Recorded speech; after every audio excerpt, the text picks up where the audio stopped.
All right, we are on to day 171. I think I misspoke in the last video and said it was 174, but it is 171. And the quote for today is, "Correction does much, but encouragement does more." It says, "Are you more an encourager or a critic when it comes to others? What is your favorite way to encourage others?" So if you're following along, just take a minute to think about how you might respond to this, and I will read what I wrote. I think I know what I would say maybe, but let's see. I said, honestly, I don't think I do much of either. Yeah, I tend to just like for the most part, keep my opinions to myself.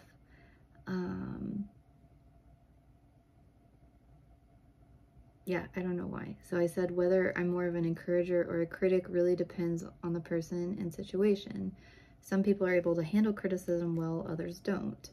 For those that can handle it, I may offer it. For those that can't, I typically just won't say anything. Yeah, so I think part of that comes from growing up with parents that could not handle criticism. In different ways. Like, so my dad was one of those people that always, he was a I say he's a narcissist, I'm pretty sure he's a narcissist, but I've been watching some videos about CPTSD. I think he's on the narcissistic side though, because I watched a video comparing those two. But yeah, like, you could not criticize him. He is right, he's always right. Like, you just have to say that he's right and just move on with things, because there's no arguing with him.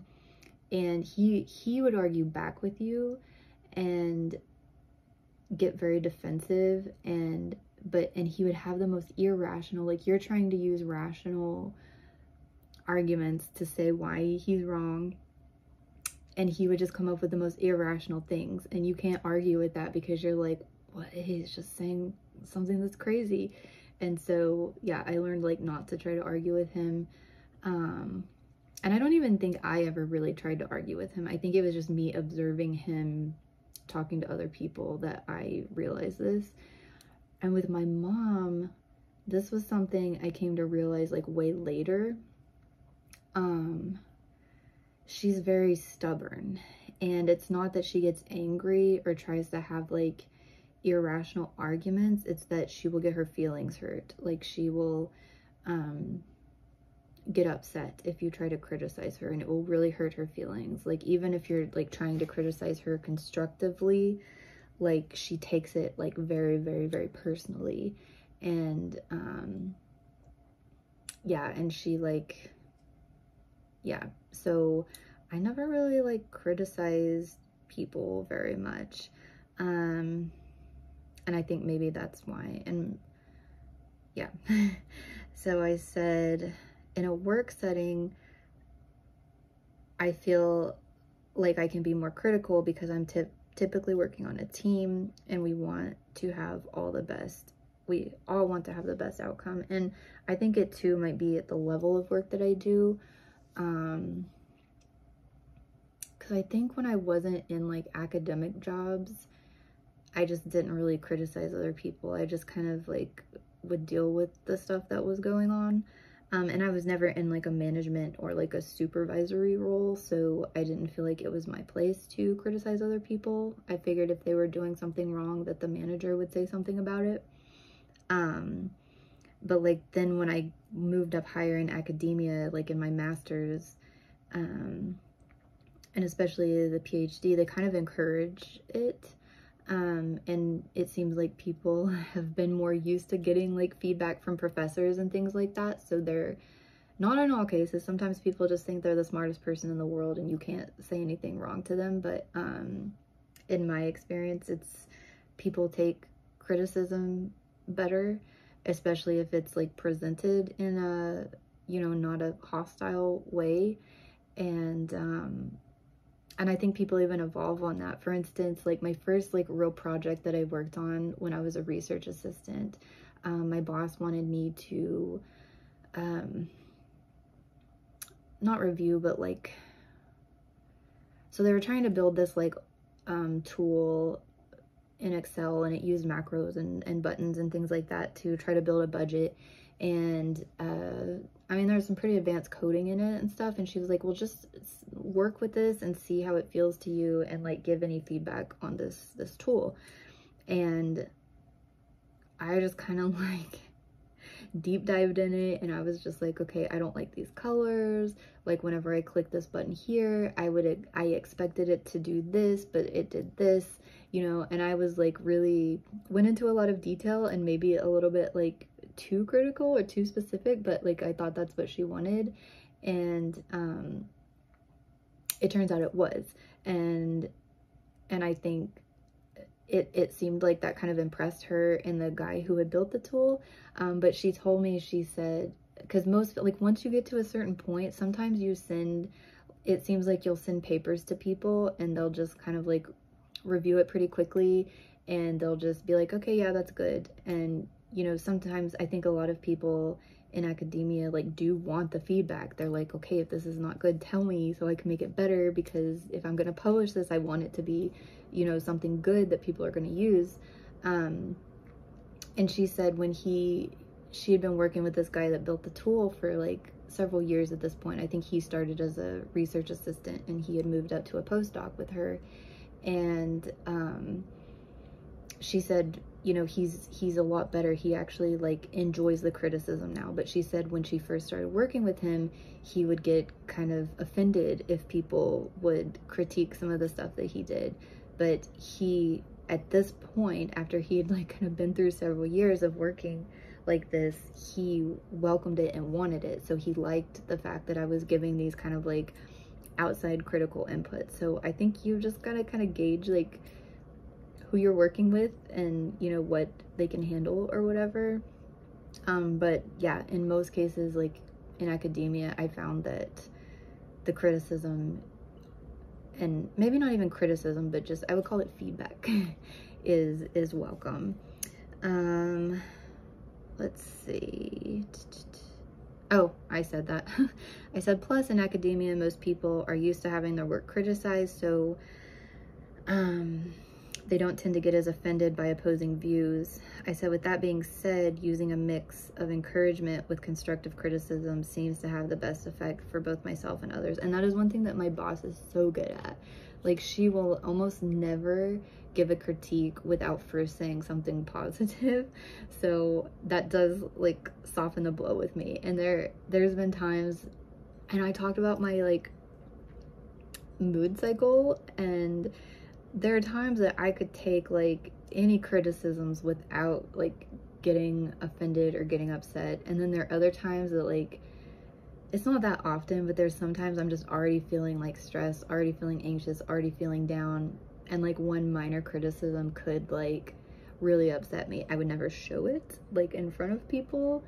But then sometimes, you know, like after the call, I'm just like, oh my gosh, and just like feeling just so awful, and you know, whatever. So it depends on where I'm at in my mood too. Let's see. Yeah, and I said sometimes criticism without encouragement leads me to want to just give up. And I said, outside of work and school, I feel like I really have to tread lightly when offering any criticism. Even given with encouragement or framed positively, a lot of people tend to focus only on the critical element of what's being said. And I experienced that with my father. I don't know if I talked about this, but at one point I'll just say he'd been in prison and he was going to be released, and he's such a toxic person that nobody really wanted to like live with him or anything. But we were trying to do what we could to help him get on his feet and have a place of his own. And we put all this effort into like getting this place set up for him so he'd have a place to live. And I was worried about him and my mom, because she was kind of like his enabler, and he knew how to like say things to make her feel bad for him, to keep enabling him to do bad things. And But she had gotten to a point where she, you know, wanted to try to get away from him, and I was like trying to help. And so I basically wrote him this letter, and I spent so much time on this letter, and I tried to word it like in a way that was like, look, I'm not gonna sugarcoat it, like, you've got these issues that are negative, and this is how it makes people feel, and but, you know, and then I tried to be like, you're not lost, like, there's all these things you can do, and if you just stick, you know. So I tried to be as honest and open and everything, and I did put a lot of like encouragement in the letter, and left it for him for when he got out of prison. And then he just told my family that I was just such a mean person, that I'd written all of these terrible things about him, and, you know, that was the worst thing for him to see, you know, when he had gotten out, that it just destroyed him and all this stuff. And I was thinking like, oh my gosh, like, yeah, I wrote some critical things, but I also was like, hey, this is the reality to people around you, but, you know, this is, you know, what you can do to change. And yeah, he just took it, only pointed out like any negative thing that I said, which was at the very beginning, which I shouldn't have.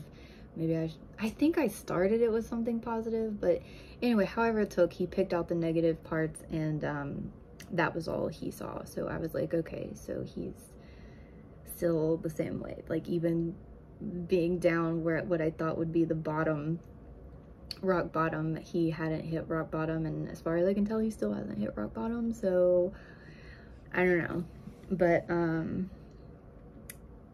yeah, so I said, even given with encouragement, a lot of people tend to focus only on the critical element. I said further, it seems like a lot of people are so set in their ways and points of view that they're unwilling to hear opposing opinions or critiques that go against their perspective. And I think we're seeing this a lot with like politics, and just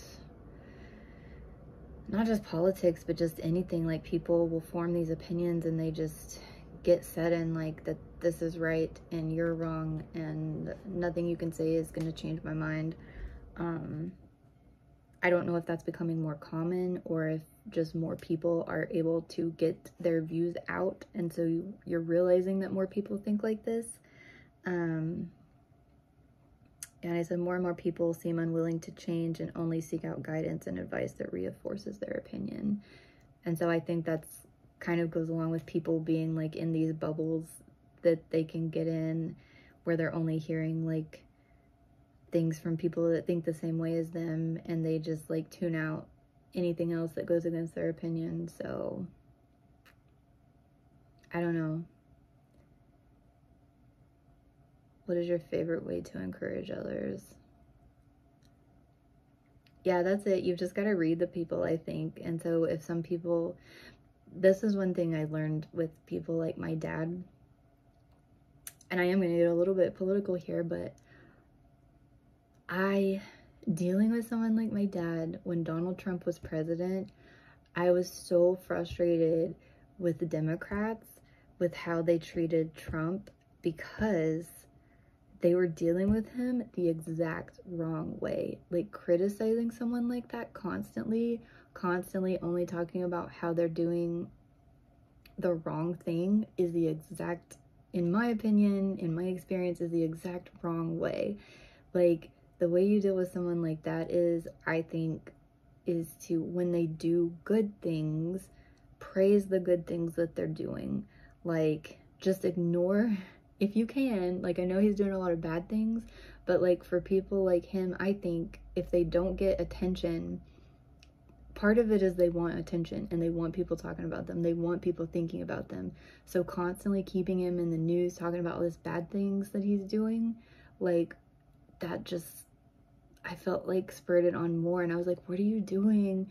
And I can't think of anything specific off the top of my head right now, because this was so long ago, but I think early on, I feel like there was a couple of things that weren't so bad, that were actually good things, that I was kind of surprised that he did.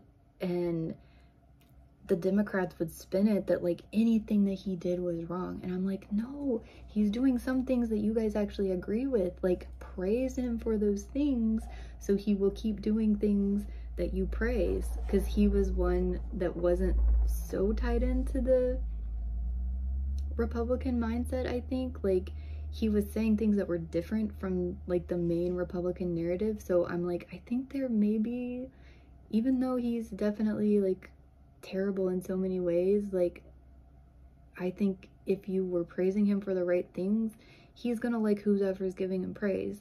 And so I felt like they were just handling him wrong, the Democrats and the media that were talking about him.